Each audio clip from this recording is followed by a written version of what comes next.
आज हम अध्याय 10 गुरुत्वाकर्षण के आंकिक प्रश्नों को हल करेंगे। जैसे पहला प्रश्न कह रहा है, यदि दो वस्तुओं के बीच की दूरी को आधा कर दिया जाए तो उनके बीच गुरुत्वाकर्षण बल किस प्रकार बदलेगा। तो हम न्यूटन के सार्वत्रिक गुरुत्वाकर्षण के नियम से जानते हैं कि ब्रह्मांड में स्थित प्रत्येक पिंड हर दूसरे पिंड को अपनी ओर आकर्षित करता है और यह लगने वाला आकर्षण बल F इन पिंडों के द्रव्यमानों के गुणनफल द्रव्यमान m1 और m2 के गुणनफल के अनुक्रमानुपाती और बीच की दूरी के वर्ग के व्युत्क्रमानुपाती होता है। तो जो सूत्र होता है वो होता है F बराबर G m1 m2 upon r square. अब हमें करना क्या है कि बोला बीच की दूरी को आधा कर दिया जाए। पहले हमने मान लिया दो वस्तुओं के बीच की दूरी कितनी r है, तो लगने वाला गुरुत्वाकर्षण बल F हो गया। हमारे द्रव्यमान वही है, अब इनके बीच की दूरी बदल दी जाती है। जैसे मान लो पहले द्रव्यमान m1 ये m2 थे, ये r दूरी पर थे। अब दूरी कितनी हो जाएगी r/2, पहले की जस्ट आधी। तो यहां पर क्या हो रहा है, m1 m2 के द्रव्यमान वही है, तो हमने लगने वाला बल बदल जाएगा, वो हमने f डैश मान लिया। तो f डैश बराबर कितना हो जाए g सार्वत्रिक गुरुत्वाकर्षण नियतांक, इसका मान तो हमेशा फिक्स होता है, यूनिवर्सल कांस्टेंट है ये। तो m1 का मान वही है, m1 m2 का मान वही है, दूरी बदल गई, पहले की आधी यानी r/2 का होल ऑफ स्क्वायर। तो अब क्या हो जाएगा ये g m1 m2 r/2 का होल ऑफ स्क्वायर, r का स्क्वायर r स्क्वायर हो जाएगा और 2 का स्क्वायर 4, ये बटे का 4 ऊपर पहुंच जाएगा, तो हो जाएगा 4 times of g m1 m2 upon r square, ये बटे का 4 ऊपर पहुंच गया। तो f डैश बराबर, अब ये हम देख रहे g m1 m2 upon r square, g m1 m2 upon r square ये f है। तो यहां इस पूरे का मान कितना हो जाए f हो जाएगा हमारा। इसको हम मान लें समीकरण नंबर 1 है ये। तो समीकरण 1 के प्रयोग से g m1 m2 upon r square की वैल्यू कितनी है f है, तो हो जाएगा 4f। तो जहां हमने बीच की दूरी आधी कर दी तो f डैश किसके, इस f के गुणे 4 के बराबर हो गया, यानी जो लगने वाला गुरुत्वाकर्षण बल है पहले बल का 4 गुना हो जाएगा। ये हमारा आंसर होगा। अब हम प्रश्न संख्या 3 को हल करते हैं। बोल रहा है पृथ्वी तथा उसकी सतह पर रखी किसी 1 किलोग्राम की वस्तु के बीच, तो पृथ्वी तथा उसकी सतह पर रखी 1 किलोग्राम की वस्तु, जो वस्तु का द्रव्यमान है m1 वो हमारा 1 किलोग्राम है। 1 किलोग्राम की वस्तु के बीच गुरुत्वीय बल का परिमाण क्या होगा। गुरुत्वीय बल का परिमाण यानी F का मान हमको ज्ञात करना है। बोला पृथ्वी का द्रव्यमान, पृथ्वी द्रव्यमान m2 मान लेते हैं मान लो, तो m2 बराबर हो जाएगा हमारा 6 गुणे 10 की घाते 24 किलोग्राम, तथा पृथ्वी की त्रिज्या स्मॉल r बराबर हो गई 6.4 गुणे 10 की घाते 6 मीटर। ये हमको आंकड़े दिए गए। ये पृथ्वी है, इसका द्रव्यमान 6.4 गुणे 10 की घाते 6, मान लो m2 द्रव्यमान की है। ये त्रिज्या है स्मॉल r। जो द्रव्यमान 1 किलोग्राम का रखा वो इसकी सतह पर रखा इस तरह, ये 1 kg का है। तो इन दोनों के केंद्रों के बीच की दूरी स्मॉल r है और यही पृथ्वी की त्रिज्या है हमारी। तो न्यूटन के सार्वत्रिक गुरुत्वाकर्षण के नियम से हम जानते हैं कि ब्रह्मांड में स्थित प्रत्येक पिंड हर दूसरे पिंड को अपनी ओर आकर्षित करता है और यह लगने वाला आकर्षण बल उन पिंडों के द्रव्यमानों के गुणनफल के अनुक्रमानुपाती और उनके बीच की दूरी के वर्ग के व्युत्क्रमानुपाती होता है, यानी F बराबर G m1 m2 upon r square. अब इसको हल करते हैं। G सार्वत्रिक गुरुत्वाकर्षण नियतांक और इसका मतलब 6.67 गुणे 10 की घाते -11 न्यूटन मीटर स्क्वायर प्रति किलोग्राम स्क्वायर, ये इसका मान होता है। m1 का मान 1 किलोग्राम है। m2 का मान 6 गुणे 10 की घात 24 है, बटे आर स्क्वायर, और जो इन दोनों पिंडों के बीच की दूरी है वो 6.4 गुणे 10 की घात 6 है, और स्क्वायर था, स्क्वायर चढ़ा दिया। हमें इन प्रश्नों को हल करते समय यह ध्यान रखना चाहिए कि जो मात्रक होने हैं वो एक ही प्रणाली में हो, या तो एमके सिस्टम हो या सीजीएस सिस्टम हो। तो ये किलोग्राम है, ये मीटर है, तो जो मात्रक है वो उसी फॉर्म में एमके सिस्टम में। तो यहां पर मात्रक किसमें, एमके सिस्टम में लिए गए, और जो कैपिटल जी का मान है वो फिक्स होता है 6.67 गुणे 10 की घात -11 न्यूटन मीटर स्क्वायर प्रति किलोग्राम स्क्वायर। अब इसको हल करते हैं हम। ये 6.67 गुणे 6 बटे 6.4 गुणे 10 की घात 6 का होल ऑफ स्क्वायर, यानी 6.4 का 2 बार गुणा है, यानी 6.4 गुणे 6.4। अब हम घातों को हल करते हैं। 10 की घात -11, 10 की घात 24 है, गुणा में आधार समान है, घातें जोड़ जाएंगी, तो -11 प्लस का 24 जोड़ेगा, तो 24 - 11 कितना हो जाएगा, 13 आएगा, तो हो जाएगा 10 की घातें 13 बटे 10 की घातें 6 का वर्ग, यानी 10 की घातें 6 गुणे 10 की घातें 6 है ना, तो 10 की घातें 12,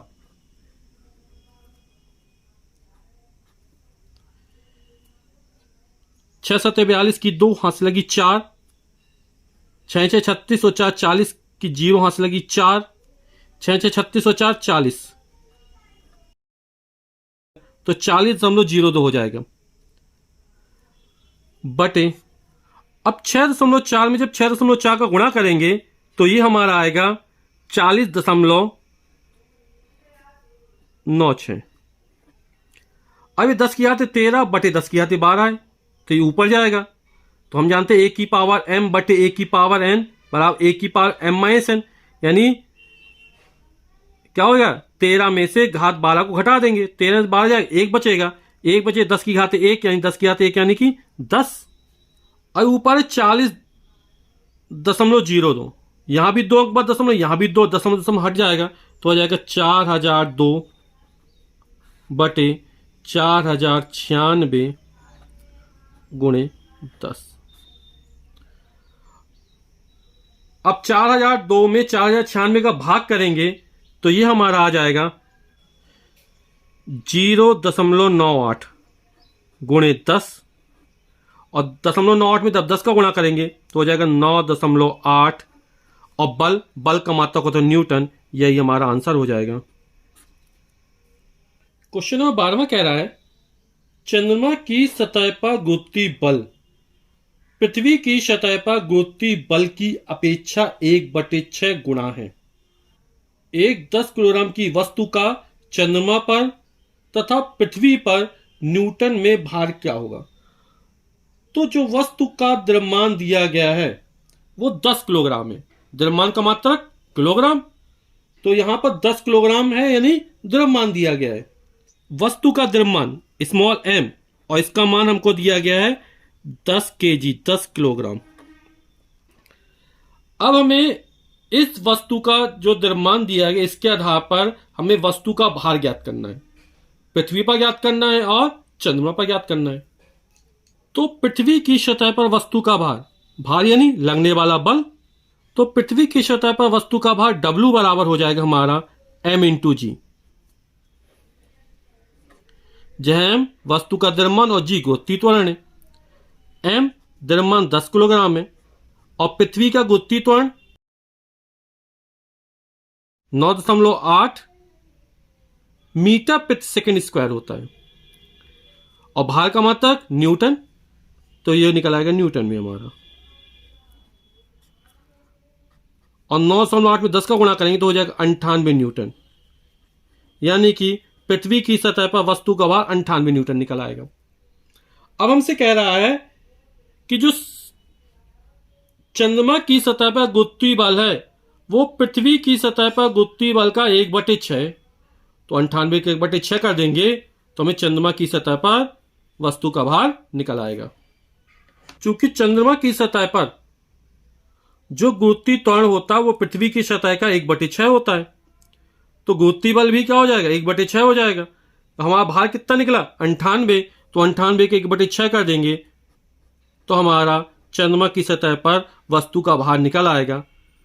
6 एकम 6, 3 बचा, 38 हो गए, 6 6 36, 37 38, 2 बचा, 6 त्रिक 18, 2 बचा, 6 त्रिक 18, तो 16.33 न्यूटन ये चंद्रमा की सतह पर वस्तु का भार निकल आएगा। और जो वस्तु का द्रव्यमान होता है वो फिक्स होता है, वो चाहे चंद्रमा की सतह पर जाए, चाहे पृथ्वी की सतह पर आए या किसी अन्य ग्रह की सतह पर जाए, द्रव्यमान में परिवर्तन नहीं होता है। स्मॉल जी के बदलने के अनुसार भार में परिवर्तन हो जाता है। क्वेश्चन नंबर 13 कह रहा है एक गेंद ऊर्ध्वाधर दिशा में ऊपर की ओर 49 मीटर प्रति सेकंड के वेग से फेंकी जाती है। यानी जो गेंद का प्रारंभिक वेग है यू क्या कहलाता है, प्रारंभिक वेग, और ये हमको दे रहा है 49 मीटर पर सेकंड।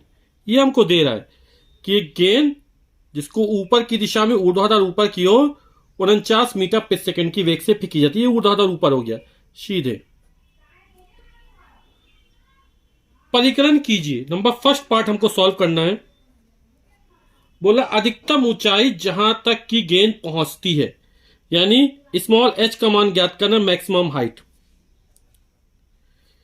तो जब गेंद ऊर्ध्वाधर ऊपर की दिशा में फेंकी जाती है तो जैसे जैसे ऊपर जाती है उसके वेग का मान कम होता चला जाता है। और कब तक जाती है, जब तक कि उसका अंतिम वेग 0 नहीं हो जाता। तो अधिकतम ऊंचाई कब पहुंचेगी, जब उसका अंतिम वेग v का मान कितना हो जाएगा, 0 हो जाएगा। जब नीचे से ऊपर की तरफ फेंकी जाती है तो गुरुत्वीय त्वरण का मान जो तो वो ऋणात्मक होता है। तो g का जो मान होगा वो -9.8 मीटर प्रति सेकंड स्क्वायर होगा। कोई वस्तु जब नीचे से ऊर्ध्वाधर ऊपर की दिशा में फेंकी जाती है तो गुरुत्वीय त्वरण का मान क्या होता है, ऋणात्मक होता है। और जब ऊपर से नीचे गिरती है तब g का मान धनात्मक होता है। हमें ऊंचाई h का मान क्या, ऊंचाई h का मान यानी ऊर्ध्वाधर दिशा में चली गई दूरी। तो u दिया है, h दिया है, v दिया है, g दिया है। तो कौन सी गति का समीकरण यूज हो जाएगा, तो गति के तृतीय समीकरण लग जाएगा यहां पर। v स्क्वायर बराबर u स्क्वायर प्लस 2gh। तो गति के तृतीय समीकरण से v स्क्वायर इक्वल टू होता है u स्क्वायर प्लस 2gh। अब सबके मान रख देते हैं। v का मान 0 है, 0 का वर्ग 0 होगा। u का मान 49 है, 49 का स्क्वायर प्लस 2 g का मान -9.8 है। h का मान हमको ज्ञात करना है। तो हो जाएगा 0 बराबर 49 वर्ग यानी 49 गुणे 49, 49 × 49 प्लस माइनस का माइनस 2 गुणे 9.8 गुणा h। ये माइनस के स्तर पर प्लस हो जाएगा तो 9.8 2 गुणे 9.8 गुणे h बराबर हो जाएगा 49 गुणा 49। तो h बराबर निकल आएगा हमारा 49 × 49 अपॉन 2 × 9.8। एक अंक बाद दशमलव हटा, ऊपर 0 बढ़ा दिया। 49 एकम 49, 49 दूनी 98 हो गया। 490 में 2 का भाग करेंगे तो हो जाएगा 2 दूनी 4, 2 चौके 8, 1 बचा, 2 पंचे 10, 245/2 मीटर। अब 250 2 का भाग करेंगे, 2 एकम 2, 2 दूनी 4, 2 दूनी 4, 1 बचा रहेगा, 0.0 2 पंचे 10, तो 122.5 मीटर। यही हमारा आंसर हो जाएगा। फिर सेकंड पार्ट कह रहा है इसका, पृथ्वी की सतह पर वापस लौटने में लिया गया कुल समय। तो जब वस्तु को ऊर्ध्वाधर ऊपर की दिशा में फेंका गया था, यहां से फेंका गया, तो पहले ही ऊपर जाएगी, अधिकतम ऊंचाई तक पहुंची। अधिकतम ऊंचाई कितनी, 122.5 तक। फिर वहां से फिर वापस लौटेगी। तो जितना समय नीचे से ऊपर जाने में लगता है उतना ही समय ऊपर से नीचे आने में लगता है। तो हम पहले नीचे से ऊपर जाने में लगा समय निकाल लेंगे, उसमें 2 का गुणा कर देंगे तो कुल समय निकल आएगा कि जब वस्तु फेंकी गई थी वापस आने में कुल कितना समय लगा। तो हम नीचे से ऊपर जाने में समय निकाल लेते हैं। तो हम जानते हैं गति के प्रथम समीकरण से v इक्वल टू होता है u प्लस जी टी।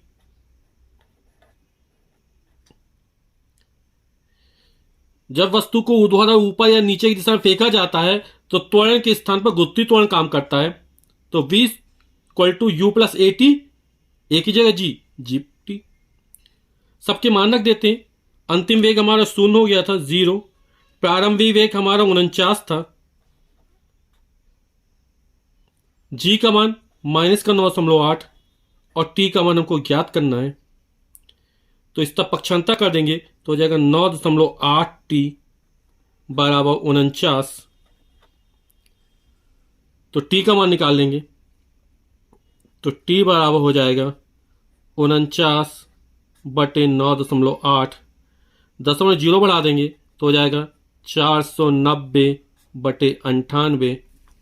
और 98 में 49 दूनी 98 होता है तो 10 बटे 2 यानी 5 आ जाएगा। तो टी का मान निकल आएगा हमारा 5 सेकंड। तो पृथ्वी की सतह वापस लौटने में लिया गया समय 5 सेकंड ऊपर जाने में, फिर 5 सेकंड ऊपर से नीचे आने में, टोटल हो जाएगा 10 सेकंड। और यही हमारा आंसर हो जाएगा। अगला प्रश्न कह रहा है 19.6 मीटर की ऊंची एक मीनार की चोटी से एक पत्थर छोड़ा जाता है। पृथ्वी पर पहुंचने से पहले इसका अंतिम वेग ज्ञात कीजिए। तो जो मीनार की ऊंचाई है जैसे यहां पर है, तो यहां से एक पत्थर छोड़ दिया जाता है। तो ये पत्थर गिरेगा वो ऊर्ध्वाधर नीचे की ओर गिरेगा, और जब ऊर्ध्वाधर नीचे की ओर गिरेगा तो जी का जो मान होगा वो धनात्मक होगा। कितना होगा? 9.8 मीटर प्रति सेकंड स्क्वायर। ऊंचाई कितनी मीनार की वो हमको दी गई, एच का मान दिया गया है 19.6 मीटर। यदि प्रतीक लिख लेते हैं तो सवाल लगाने में को आसानी होती है। 19.6 मीटर की ऊंची एक मीनार की चोटी से एक पत्थर छोड़ा जाता है। यहां पत्थर तो यहां छोड़ दिया गया, यानी पत्थर कैसे गिरा? विराम अवस्था से गिरना प्रारंभ किया। तो पत्थर का जो प्रारंभिक वेग होगा u का मान वो हमारा 0 होगा। पृथ्वी पर पहुंचने से पहले इसका अंतिम वेग ज्ञात कीजिए, यानी पृथ्वी पर ठीक टकराने के पहले। जैसे जैसे नीचे आएगा उसका वेग बढ़ता जाएगा। तो पृथ्वी से ठीक टकराने के पहले उसका वेग क्या है, यानी अंतिम वेग हमें v का मान हमें ज्ञात करना है। तो गति का कौन सा समीकरण जिसमें v भी आता, u भी आता, g भी आता, h भी आता? तो v square equal to u square plus 2gh गति का तीसरा समीकरण। तो गति का तीसरा समीकरण हम लगा देंगे। तो गति की तृतीय समीकरण v स्क्वायर बराबर यू स्क्वायर प्लस 2gh से।